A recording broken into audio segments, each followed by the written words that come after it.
Mafunzo ya ufundi stadi kutoka vyuo vya ufundi nchini VETA kwa sasa inatajwa kuwa lulu kwa vijana wa kawaida, hasa wakinuia kutafuta fursa ya ajira kupitia ufundi wa aina mbalimbali.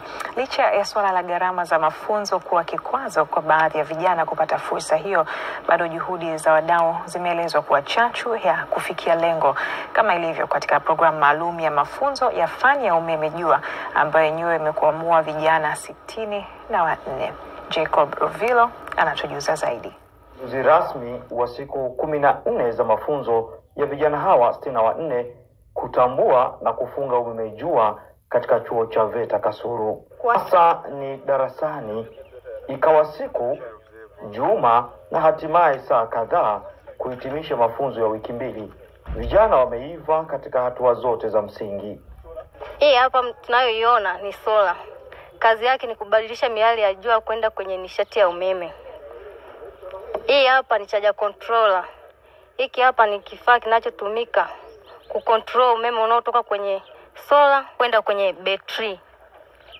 Na kifaa hiki ni inverter ambacho kazi yake ni kuchange umeme wa direct current kwa kwenye alternative current, yani kama umeme wa TANESCO. Hapa ni change over switch.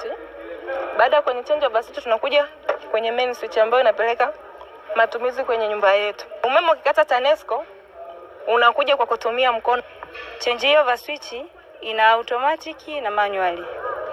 Hii automatic switch yake hii hapa, ambapo kwamba ikitokea labda mfumo mmoja wa chanzo cha umeme haupo, hii change over switch ina uwezo wa kujibadilisha yenyewe kama yenyewe kiautomatic kwenda kwenye chanzo kingine cha umeme, labda mfano generator au TANESCO.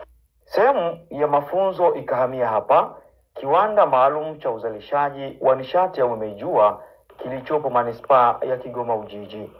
Eneo lililofungwa zaidi ya sola 1000 zinazozalisha umeme mji mzima wa Kigoma kwa kushirikiana na TANESCO. Vijana wanakiri kupanua wigo wa uelewa wa mifumo ya umeme jua. Kule tulisoma inverter zile ndogo ndogo ambazo zinaweza kukaa kwenye jumba la mtu. Hapa hivi tunaona inverter kubwa zenye uwezo mkubwa. Namna ambavyo umeme wa sola unavyoweza kubadilishwa kutoka kwenye DC kwenda kwenye AC ambayo inasafirishwa inaenda kule TANESCO. Kwa ni kitu ambacho nilikuwa nakisikia tu.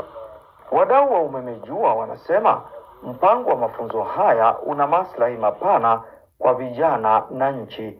Cha kwanza naipata kwamba wataalamu wa umeme jua wanaongezeka na tunapunguza mrundikano wa ukosefu wa ajira, kwa sababu sasa hivi fursa za kujitafutia kupitia umeme wa jua zinahitajika sana huko. Mafunzo yamefungwa rasmi yakiambatana na mahafali.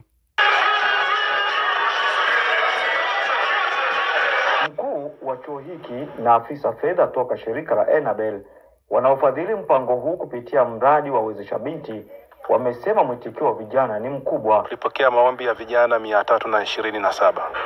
Lakini kati yao walioweza kupata nafasi ya kujiunga na mafunzo hayo walikuwa ni 104.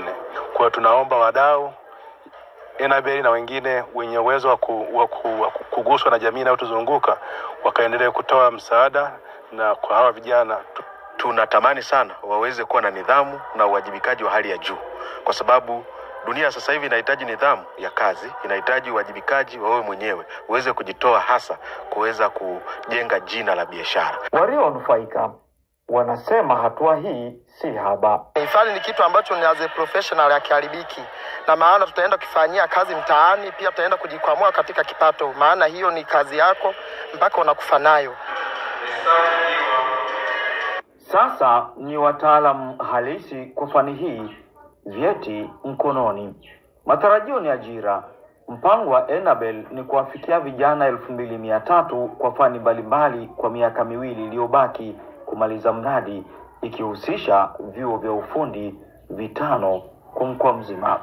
Mimi ni Jacob Rovilo na hii ni Habari Wikendi.